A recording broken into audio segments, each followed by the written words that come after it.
मेरे जीवन में संगा संजायते कामः कामः क्रोधो भी जायते नहीं। परशुराम जी का तात्पर्य क्या?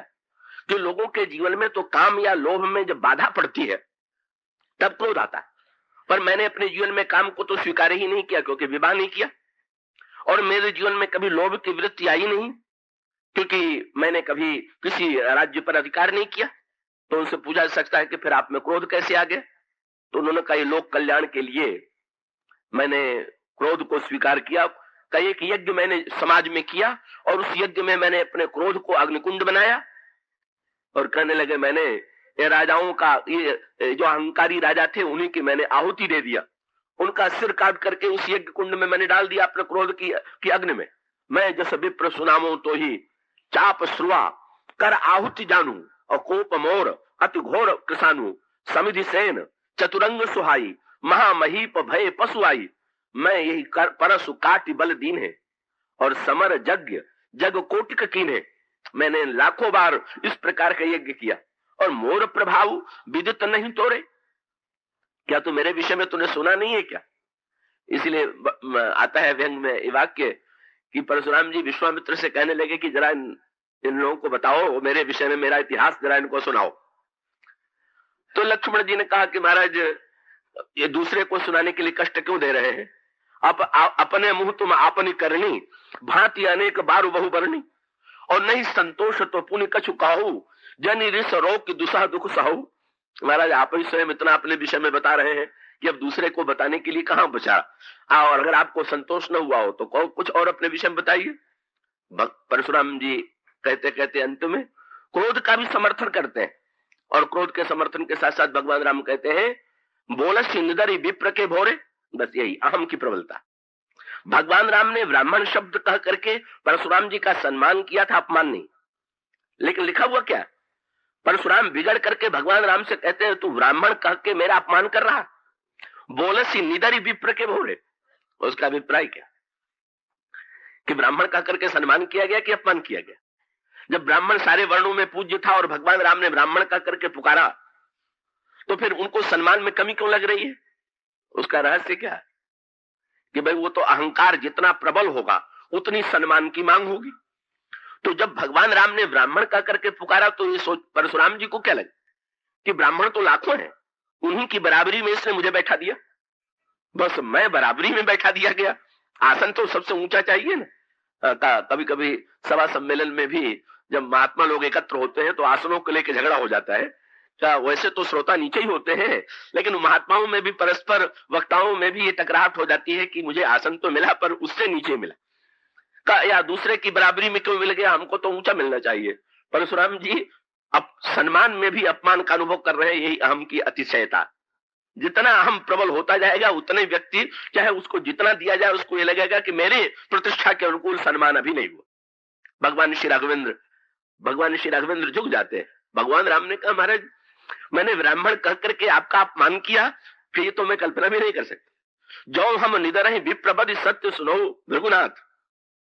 महाराज मेरी दृष्टि में तो जो सबसे बड़ा सम्मानजनक शब्द था, परशुराम क्या सुनना चाहते हैं कि श्री राम ये स्वीकार करें कि संसार के अप्रतिम योद्धा परशुराम।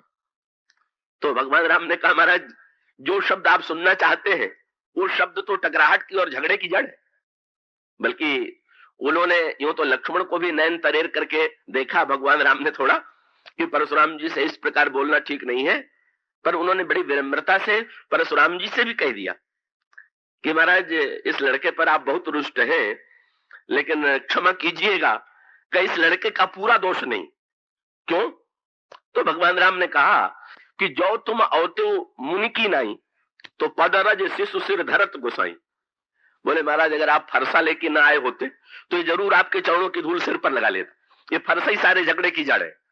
कहीं इसको जो कंधे पर आप ढो रहे हैं का ये प्रदर्शन की वृत्ति, दान प्रदर्शन की वृत्ति से ही प्रेरित हो तो उसमें सार्थकता नहीं रही, का अहंकार की पूर्ति की वृत्ति हो गई। तो उन्होंने कहा कि महाराज आप तो विप्र के रूप में अगर आते तो आप देखते इस बालक में कभी ये साहस हो सकता था कि ये तो शस्त्र तो प्रेरित करता है।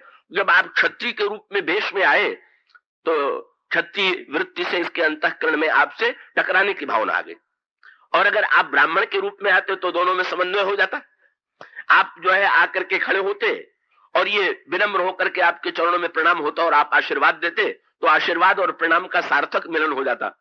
परशुराम जी इसे पूरे संतुष्ट नहीं होते हैं और उसका सीधा सा तात्पर्य यह है कि उस समय समाज में उनकी कृपा से काम और लोभ पर कुछ नियंत्रण मिला, लेकिन अहंकार या क्रोध की वृत्तियां का परशुराम जी के द्वारा नहीं जीती गई। और रावण के रूप में जैसी चर्चा की जा चुकी है, रावण के चरित्र में रावण को परशुराम जी क्यों नहीं हरा पाए? क्या रावण को, यद्यपि तर्क तो ये कहता था कि रावण को भी हराने में परशुराम को सफलता मिलनी चाहिए, लेकिन सफलता मिली क्यों नहीं? इसका उत्तर यह है कि रावण के चरित्र में जो था वो अतिरेक था। का वो एकांश में भले ही सहस्त्रार्जुन उससे जीत गया हो, लेकिन रावण में जितनी क्षमताएं और जितने दोष हैं और वो दोष जितने शक्तिशाली हैं, का उस दृष्टि से सहस्त्रार्जुन जो है वो रावण की तुलना में, इसलिए ये रामचरितमानस में यही कहा गया कि सारे विश्व को सहस्त्रार्जुन ने अपने अधीन नहीं बनाया। भले ही सहस्त्रार्जुन या बाली ये टकराहट में रावण को हरा दे, लेकिन सारा विश्व बसीभूत रावण के ही था, ये बताया का ब्रह्म सृष्टि जहां लगी तनुधारी, दसमुख वश बरती नर नारी। तो उसका अभिप्राय यह है कि ये जो रावण है, रावण के रूप में जिसमें मोह की वृत्ति है, काम की वृत्ति है, क्रोध की वृत्ति है, लोभ की वृत्ति है, इन सारी वृत्तियों को मिटाने की शक्ति परशुराम जी में नहीं थी। तब इसको मिटाने के लिए इसका अभिप्राय यह है, पूर्णावतार की आवश्यकता इसलिए पड़ी कि जब समाज में पूरा अस्वस्थता हो गई हो, सन्निपात भी हो गया हो, डमरुआ भी हो गया हो और जितने मानस रोग हैं सब फैल गए हो, तब उसकी चिकित्सा करना बड़ा कठिन। तो अगर सन्निपात के संदर्भ में देखें तो ऐसे आयुर्वेद शास्त्र में सन्निपात का 2 प्रकार का भेद किया गया है, और आयुर्वेद में जो सन्निपात का 2 प्रकार का भेद किया गया है, उसके दोनों के भेद जो है अयोध्या और लंका के सन्निपात में आपको दिखाई देंगे। आपके सामने 2 दिनों से कहा जा रहा है अयोध्या में भी सन्निपात हो गया और लंका में भी सन्निपात है, तो दोनों सन्निपातों में अंतर है कि नहीं? तो अंतर आयुर्वेद में बताया गया कि एक तो मस्तिष्क की प्रधानता से सन्निपात, जिसमें रोगी बकता झकता बहुत है, पर जिस ज्वर का प्रभाव, जब ज्वर बहुत तीव्र होता है तो ज्वर की तीव्रता में का उसमें मनुष्य का जो मस्तिष्क है का वो कार्य नहीं करता। तो एक ज्वर की तीव्रता, इसी प्रकार से सन्निपात का एक वो है कि जिसका विशेष प्रभाव मस्तिष्क पर पड़ता है, और सन्निपात का दूसरा रूप वो है कि जब सन्निपात का मुख्य प्रभाव जो है आंतों पर पड़ता है। तो आयुर्वेद की मान्यता यह है कि मस्तिष्क पर जब सन्निपात का प्रभाव पड़ता है तो उसकी चिकित्सा सरल है। इसलिए आपने देखा होगा किसी को तीव्र ज्वर अगर हो जाए तो तीव्र ज्वर में उसके सिर पर ठंडी पट्टी रख देते हैं कि अगर इसकी ऊष्मा गर्मी शांत हो जाएगी तो धीरे धीरे तो इसका बुखार उतर जाएगा। लेकिन अगर आंतों का सन्निपात हो जाए तो आंतों के सन्निपात की सबसे बड़ी कठिनाई क्या है कि उस रोगी के उदर में कुछ भी नहीं पचता और उसको एक प्रकार से अतिसार का रोग, तो सन्निपात के साथ जहां अतिसार का रोग हो जाएगा तो वैद्य मानते रहे हैं कि वो असाध्य हो जाए, बड़ा कठिन है उसकी चिकित्सा करना। और अगर सन्निपात केवल मस्तिष्क तक ही सीमित है तो वो साध्य। तो अगर इन्हीं दोनों के संदर्भ में देखें, मन के संदर्भ में इन दोनों को देखें, तो उसका अभिप्राय क्या कि काम क्रोध लोभ 2 प्रकार का है। एक काम क्रोध लोभ का वो रूप है जो अयोध्या में, और काम क्रोध लोभ का दूसरा रूप वो है जो लंका में। पर एक साध्य था, एक असाध्य था। एक की चिकित्सा हो गई और दूसरे की चिकित्सा नहीं हो पाई। एक में रोगी स्वस्थ हो गया और दूसरे में रोगी की मृत्यु हो गई। सारे समाज की मृत्यु हुई का अस्वस्थता दोनों समाजों में। और उसका सीधा सा तात्पर्य क्या है कि काम क्रोध लोभ के साथ जहां अहंकार की वृत्ति सम्मिलित हो जाएगी, जिस समाज में कामी भी हो व्यक्ति, क्रोधी भी हो, लोभी भी हो, और उसके साथ साथ उसके अंतःकरण में काम क्रोध लोभ को लेकर के कोई पश्चाताप न हो, कोई ग्लानि न हो, तो स्वाभाविक रूप से वो व्यक्ति स्वस्थ नहीं होगा। और अगर किसी व्यक्ति के जीवन में दुर्बलता तो हो, पर दुर्बलता के साथ साथ उसके अंतःकरण में दुर्बलता का भान हो, तो उसका परिणाम क्या होगा कि वो व्यक्ति स्वस्थ हो जाएगा। तो कैकेयी जी के चरित्र को और रावण के चरित्र को अगर आप मिला के देखें तो उसमें वैद्य तो दोनों महान है। हनुमान जी भी महान वैद्य और श्री भरत भी महान वैद्य, और बड़े क्रम से का वहां पर अंतर यही दिखाई देता है। कैकेयी में कैसे रोग उत्पन्न हुआ, अगर आप उस पर विचार करें तो आप देखेंगे कैसे सन्निपात ग्रस्त हुई और किस तरह से मंथरा ने उनके अंतःकरण में क्रमशः रोगों की सृष्टि की, वो बड़ा विस्तृत विश्लेषण है। कम मंथरा जाकर के उनके कैकेयी जी के अंतःकरण में बुद्धि विभ्रम पैदा कर दिया। बुद्धि में भ्रम हो गया। कैकेयी के चित्त में तो संस्कार यही था कि राम मुझे बहुत चाहते हैं, राम मुझे बड़ा प्यार करते हैं, और यहां तक कि राम अपनी माता कौशल्या से भी अधिक मुझे चाहते। अगर ये संस्कार उनका बना रहता तो ऐसी परिस्थिति में शायद वे मंथरा की बातों से प्रभावित नहीं होती, और प्रारंभ में प्रभावित हुई भी नहीं। जिस समय मंथरा ने कहा कि राम को राज्य मिलने वाला है, तो उन्होंने प्रसन्न होकर के यही कहा कि अगर सचमुच राम को राज्य प्राप्त होने वाला है तो तुम जो कुछ कहोगी वो तुम्हें मिलेगा। लेकिन बाद में मंथरा की चतुराई क्या है, मंथरा ने उनके मस्तिष्क में का एक जो धारणा थी राम के प्रति, उस धारणा को ही मिटाने की चेष्टा की, और ये कहा कि आप ठीक कहती हैं, राम आपसे पहले बहुत प्रेम करते थे, पर ये अब पुरानी बात हो गई। और उसके साथ साथ उसने एक साथ कैकेयी जी के अंतःकरण का में अहंकार जो है का, उस अहंकार को मंथरा ने देख लिया कि यहाँ अहम दिखाई देता है।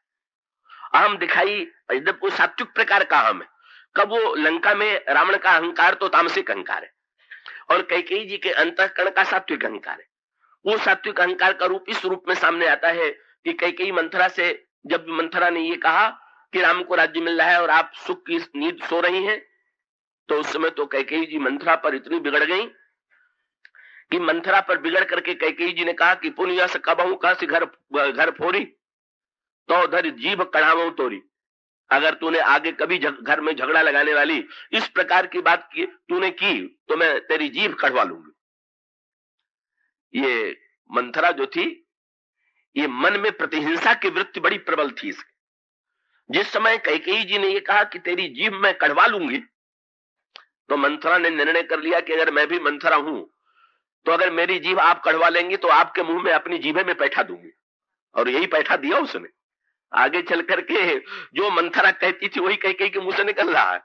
बोले कोई बात नहीं है, आप इस समय अपने आप को इतना वो समझ रही हैं, कह रही है तो उधर जीभ कढ़ाऊं तोरी, लेकिन मेरी जीभ कढ़ के जाएगी कहा? वो तो मेरा चमत्कार तो तब देखिएगा जब मेरी जीभ कढ़ाने की बात आप करेंगी। तो कैकेयी जी तो इस तरह से फटकार रही मंथरा को, पर कैकेयी के सात्विक अहम को, वो बड़ा श्रेष्ठ अहम है, उसको अन्य अहम की तुलना में उसकी प्रशंसा करनी पड़ेगी। कैकेयी जी कहती है, मंथरा मैं तो पूजा करती हूँ, पाठ करती हूँ, और तुम जानती नहीं हो मैं तो ब्रह्मा से एक ही वरदान मांगती हूँ। क्या? जो विधि जन्म देई करी छोहू हो ही राम सिय पूत पतोहू। अगर ब्रह्मा मुझे अगला जन्म दे तो राम मेरे पुत्र बने, सीता मेरी बहू बने। अब ये वैसे देखिए तो बड़ी श्रेष्ठ भावना है। राम को पाने की भावना, सीता जी को पाने की भावना क्या निंदनीय है क्या?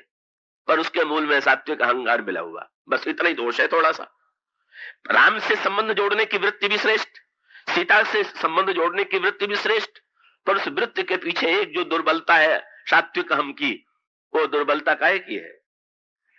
मंथरा बस प्रसन्न हुई, कोई बात नहीं, राजसिक तामसिक न सही पर सात्विक तो है। और सात्विक है तो पता कैसे चल गया कि अगर कोई कैकेयी जी से पूछ दे कि आप जो ये चाहती हैं कि राम अगले जन्म में मेरे पुत्र बने, सीता मेरी बहू बने, तो राम तो आप स्वयं कह रही हैं कि राम अपनी माता से मुझे अधिक चाहते, तो अपनी माता से जब अधिक चाहते हैं तो आप कम क्यों होना चाहती हैं? आप चाहती हैं कि जैसे कौशल्या के गर्भ से जन्म हुआ वैसे मेरे गर्भ से जन्म हो, तो आप तो स्वयं कह रहे हैं कि कौशल्या जी को अधिक चाहते हैं, आपको कम चाहते हैं, तो आप तो कम की मांग कर रही हैं। तो कैकेयी जी के मन में बात यह है कि बिल्कुल ठीक है, राम मुझे अपनी माता से अधिक सम्मान देते हैं कि इसमें कोई संदेह नहीं, लेकिन इतना होते हुए भी संसार में किसी से पूछा जाए तो लोग राम को कौशल्य का बेटा कहेंगे, मेरा बेटा नहीं कहेंगे। ये जो मैं है कि नहीं, लोग कहे भी तो कि ये कौशल्या का, जैसे कौशल्या का बेटा कहा जाता है उसी प्रकार से राम को मेरा बेटा कहा जाए।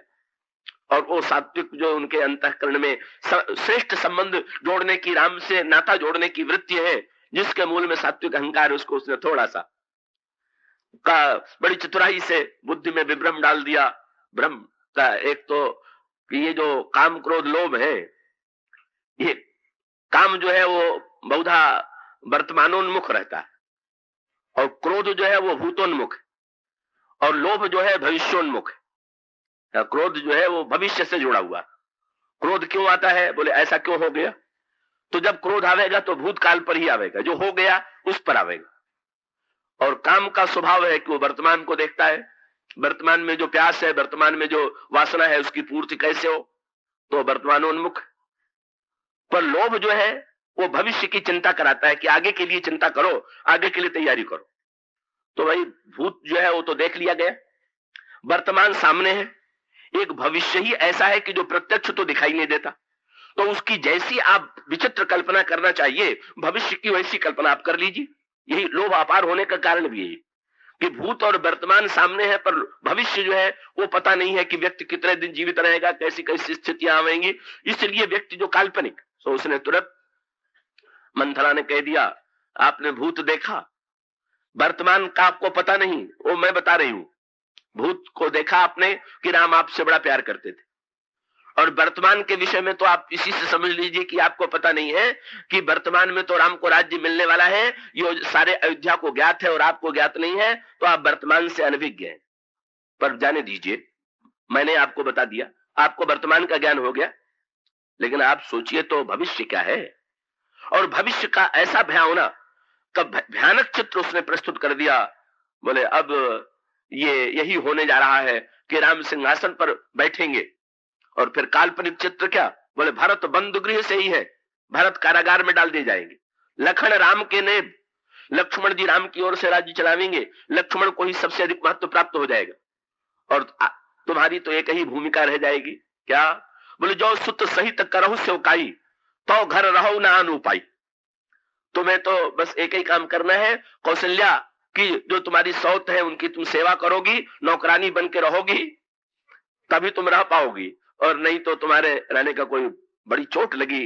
कैकेयी जी को कह रहे मैं तो कौशल्या के बेटे को अपने बेटे से बढ़ करके मानती थी, लेकिन कौशल्या के मन में इतना षड्यंत्र है, अब हो चाहे ना हो, लेकिन वो सामने वाले ने तो बता ही दिया कि है। वो कल्पना जब उन्होंने किया, अच्छा कौशल्या की ये योजना है, तब निर्णय कर लिया कि अब मैं प्रतिहिंसा की वृत्ति जागृत हुई। जस कौशला मोर भल ताका, तस फल उन्हीं देव करि साका। अब अगर मैं तो उदार थी, मैं अच्छे व्यवहार के बदले में अच्छा व्यवहार करना जानती हूँ, पर नहीं, अगर कोई मुझसे का बुरा व्यवहार करता है तो उसका उत्तर देना भी मुझे आता है। क्रोध की वृत्ति को जागृत कर दिया।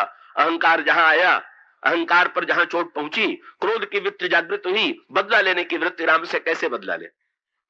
और फिर उसके पश्चात हर तरह से इतनी बदल गई थोड़ी देर में ही कैकेयी जी कि जहां मंथरा को इतना फटकार रही थी, और इन शब्दों में उन्होंने जो शब्दों में भर्त्सना की, उसमें अंगों की कमी को भी व्यंग किया, काने खोरे कुबरे ऐसा कह करके उन्होंने एक प्रकार से बहुत से लोगों को दोषयुक्त बताया।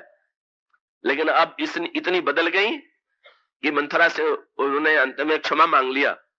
मंथरा, तुम्हें पहचानने में मैंने बड़ी भूल कर दिया, और तुम्हें इतने वर्षों तक मैंने अपने पैरों में बैठाया, तुम तो पैरों में बैठने योग्य नहीं हो, अब तो तुम्हारा स्थान मेरी दृष्टि में बदल गया। कहा? बोले जो विधि पूरब मनोरथ काली, तो करऊं तो ही चख पुतर याली, तो मैं तो आंख की पुतली बना लूंगी। का इसका अभिप्राय, अब मंथरा की आंख से देखना, मंथरा के कान से सुनना, सुन वो रही है जो मंथरा कह रही, देख वो रही है, देखेंगे वो जो मंथरा दिखावेगी, का मंथरा जो कहलावेगी वही कहेंगी। यहां तक कि मंथरा ने अपना पूरा रूप दे दिया उनको। जब वो चलने लगी तो मंथरा ने कहा यहां मत चलिए कोप भवन में, और कोप भवन में बढ़िया कीमती साड़ी वाड़ी पहन के जाने लगी, तो कहा कि ये साड़ी पहन करके और कोप भवन में, इसकी कोई शोभा है? मेरे कपड़े आप पहन लीजिए, पूरा अपना वेश भी दे दिया, सब दे दिया, कि बस ऐसा अपना अनुगामी बनाया कि परिणाम में हुआ कि सचमुच महाराज श्री दशरथ का काम कैकेयी का लोभ क्रोध मिला और सन्निपात हो गया। लेकिन भरत जैसा वैद्य आ गया, और भरत जैसे वैद्य ने क्रम से चिकित्सा की। अब इसमें बड़े विस्तार से आयुर्वेद में वर्णन किया गया है कि अगर कफ वात पित्त प्रबल हो जाए तो उसमें फिर वैद्य को निर्णय करना पड़ता है कि अंत में चिकित्सा का जो श्री गणेश करेगा उसमें से किसी एक से करेगा, तो फिर किस से करे? का कफ को पहले शांत करे कि पित्त को पहले शांत करे कि वात को शांत करे। और आयुर्वेद में इस पर बड़े विस्तार से विश्लेषण करके बताया गया है कि जब सन्निपात की चिकित्सा करना हो तो उसमें वैद्य की योग्यता की बड़ी परीक्षा। इसका अभिप्राय यह है कि अगर एक ही धातु कोई विकृत हुई है तो वैद्य के सामने कोई कठिनाई नहीं है, वो दवा दे देगा, उस विकृति शांति हो जाएगी। पर जहां कई विकृतियां एक साथ आ गई हो, तब उसको उसमें क्रम से चुनना पड़ेगा कि किस विकृति को हम दूर करने के लिए किस क्रम का पालन करें। तो श्री भरत जैसा वैद्य जो है जब आया, तो उन्होंने तुरंत का आते ही का बस यहाँ अंतर क्या है, काम क्रोध लोभ की वृत्तियों को बदलाव कैसे आता है, फिर राम राज्य अयोध्या में कैसे बन जाता है। देखिए, महाराज श्री दशरथ के चरित्र में काम की दुर्बलता है, ठीक, वो दुर्बलता मनु के रूप में भी उनके जीवन में थी, दशरथ के रूप में भी उनके जीवन में थी, लेकिन इतना होते हुए भी उनके मन में भले ही काम आ गया हो, पर बुद्धि से कभी उन्होंने इस मन के दोष को अच्छा नहीं माना, बल्कि उनके अंतःकरण में सर्वदा ग्लानि रही और उन्होंने काम की बुराई को तुरंत समझ लिया।